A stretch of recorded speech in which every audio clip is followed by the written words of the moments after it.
For that. Hey, look who's here. The former governor of the great state of Florida, Jeb Bush, would like to be the next president. Good morning to you, sir. Good morning, everybody. We know you're in New York City. You were on the premiere of Stephen Colbert's big show last night, and they edited out the really funny stuff.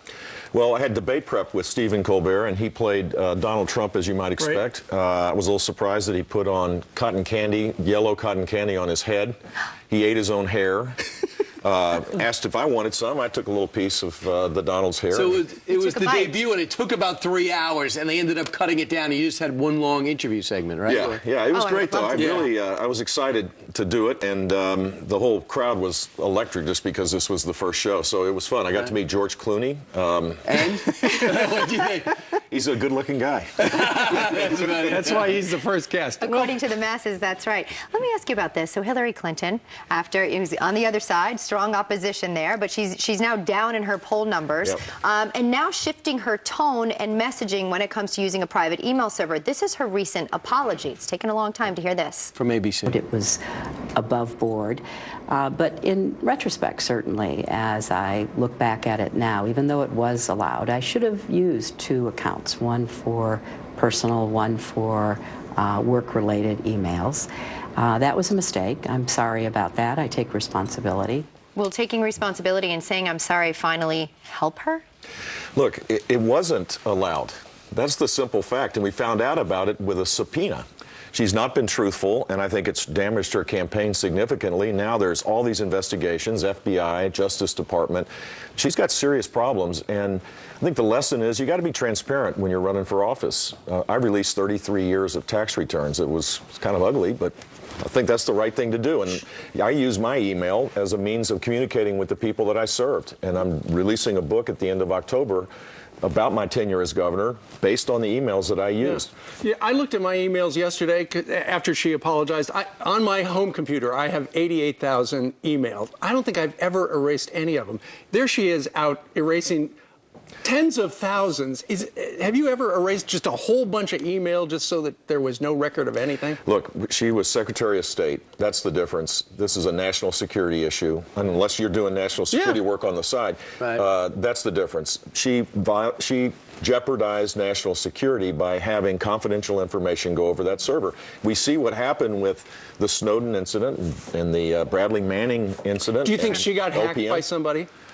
Of course. There's a great possibility of that. OPM got hacked inside the government servers. So having an unsecure server talking about national security issues as Secretary of State is the real problem here. Governor, there's something else that she said I thought was very interesting. She said everybody knew it in the White House. And that means that she's right. If the Secretary of State writes to the president, which I hear happens, he had to have known it was on Hillary's private, one of her email addresses. No one alerted it. What does that tell you about how it's manufactured? What responsibility does the president have? This administration has been so lax as it relates to cybersecurity, and we see the threats. The Office of Personnel Management now, it turns out, because they didn't create a secure situation, 23 or 22 million separate personnel files are now in the hands of the Chinese government. This is the problem of not taking your job seriously. Yeah. You know, taking a job seriously or just having a job is certainly resonating with the American people. Some are saying that's why these anti-establishment candidates right now are really pumping in the polls. You've got Dr. Ben Carson, Donald Trump, Carly Fiorina. As of recently, Donald Trump took it to you in an ad that said you put people to sleep. Watch this. Having trouble sleeping at night? Too much energy? Need some low energy? May have an HSA in some companies don't. But I think the norm ought to be Jeb, for all your sleeping needs. Tell us about the woman in that video right there. Well, first of all, she woke up at 4 o'clock. She had a 12-hour shift. She had to take her child to drop her child off before she went to work. She's a big supporter of mine. And look, Donald Trump's not going to get elected president by disparaging people, by attacking people all the time. That's not how you win. You lift people's spirits up to be president of the United States. We can grow our economy at a far faster rate if we have a tax policy that creates economic growth, if we fix how we regulate, embrace the energy revolution. That's what I'm talking about. And I'm doing it with passion and conviction because I know how to do it. I did it as governor of Florida.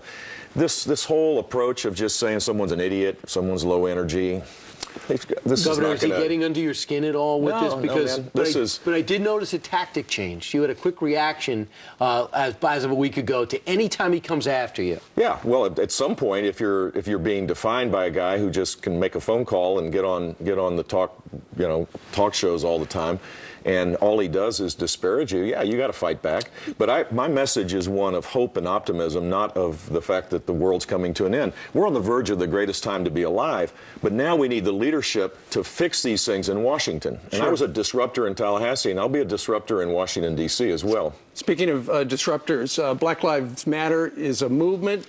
It disrupts a lot of things. What do you think about it? Look, Black Lives Matter, and a lot of African Americans don't believe that people completely understand that. But the issue at hand here, beyond that, is that all lives matter, particularly police. I mean, the police in this country, 99.99% of the time, are keeping us safe. And the isolated instances where they do something wrong, they should be punished. But we should respect law enforcement. And right now, I think we're creating a climate that's quite dangerous and wrong. If they come for your microphone, what would you do? They've come for Sanders. They tried for Hillary. We've had a rally where I'm not sure if they claim that they were Black Lives Matter. It's hard to tell exactly what they were. And at the end of it, I answered their questions. At the end, they started chanting and made it hard for us to have a dialogue with the people after a town hall meeting. But look, I'm a big boy. I can handle all this. But you said it here. Black lives, of course, matter. Yeah. All lives, of course, matter. Right? The lives of the unborn matter. Yeah, right? Life's a gift from God. I mean, we should respect life from beginning to end. And the environment we're in today is, I think, quite dangerous. And what we need to do is to build trust again. Sure. That's what we need. What about the situation that we're seeing over the Syrian migrants are flooding into Europe? A lot of people say, look, the United States is not leading on this. We don't have to take everybody in, but at least there should be a plan. We should accept. We're a country that has a noble tradition of accepting refugees. We need to make sure that they're not part of ISIS or something like that. But the bigger strategy, I think, is how to take out ISIS and how to deal with Assad. The Red Line was a complete disaster. This idea that somehow you can have grandiose language and not back it up is the reason why they have chaos. There's 11 million refugees in a country of 23 million. Right. I mean, this is an unmitigated disaster. So the question is, how do we lead the world to create stability in Syria? I think you have to take out Assad. And you have to take out ISIS. Both of those are huge threats for the reason why people are fleeing. Let's talk about taking out your new tax plan. 28, 25, and 10%. How do you explain it to our viewers right now? Well, we're lowering rates for everybody. We're expanding the standard deduction so that if you're a family of four with making $40,000, you're not going to pay income taxes. We lowered the corporate rate to 20%, which puts us in the most competitive position instead of the least competitive position in the world. My expectation is with this tax plan in 2017, when implemented, it would create an explosion of investment in plant and equipment that would create high-wage jobs again. If you embrace the energy revolution, which we should, the lowest cost energy in the world, we could rebuild the industrial base of this country and be the most competitive country. And people's income would begin to rise again, which is the whole point of this. Right now, the 2% new normal, which Hillary Clinton embraces, is unacceptable. We're not going to be able to grow our way out of the debt problems that we face, and we're certainly not going to be able to give people a sense their future is going to be brighter than what they have today. All right.